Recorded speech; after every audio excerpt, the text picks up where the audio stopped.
শ্রীলঙ্কার আমার এক ক্লাস ফ্রেন্ড ছিল, তার নাম ছিল আমির হাসান। মদিনা ইউনিভার্সিটিতে অধ্যয়নকালীন সময় একদিন ডাইনিং এ আমাকে বললেন, আমান তোমরা তো আহলে হাদিস আর আমরা হলাম শাফি মাযহাবের লোক, সাধারণ মানুষ হাদিস কি করে বুঝবে? সাধারণ মানুষ হাদিস তো জানে না। তা আমি বললাম, সাধারণ মানুষ তো হাদিস জানে না, সাধারণ মানুষ তো ইমাম শাফি রহমাতুল্লাহর মাসলাটা খুব জানে। যেই সাধারণ মানুষ ইমাম নবী মুহাম্মদুর রাসূলুল্লাহ সাল্লাল্লাহু আলাইহি ওয়াসাল্লামের হাদিস পড়তে জানে না, সেই সাধারণ মানুষ ইমাম শাফি রহমাতুল্লাহ আলাইহির ফিকহ কি করে পড়ে?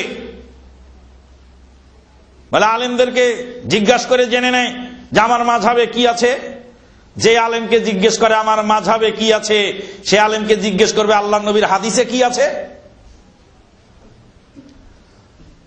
যে আলেমকে জিজ্ঞেস করবে মাযহাবে কি আছে, সে আলেমকে জিজ্ঞেস করবে হাদিসে কি আছে।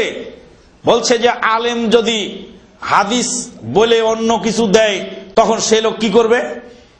তা আমি বললাম যে আলেম যদি হাদিস বলে অন্য কিছু দেয় সে লোক যেমন ধোঁকা খাবে, আলেম যদি ফিকহ না বলে অন্য কিছু দেয় তখন সে কি করবে?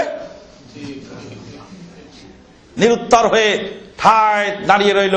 বললাম যে তাকলিদ যারা করে তাদের অবস্থা এরকমই হয়, কারণ তাকলিদ হলো পশুর জন্য প্রযোজ্য, তাকলিদ হলো অমানুষের জন্য প্রযোজ্য, মানুষের জন্য তাকলিদ আল্লাহ পাক রাখেন নাই।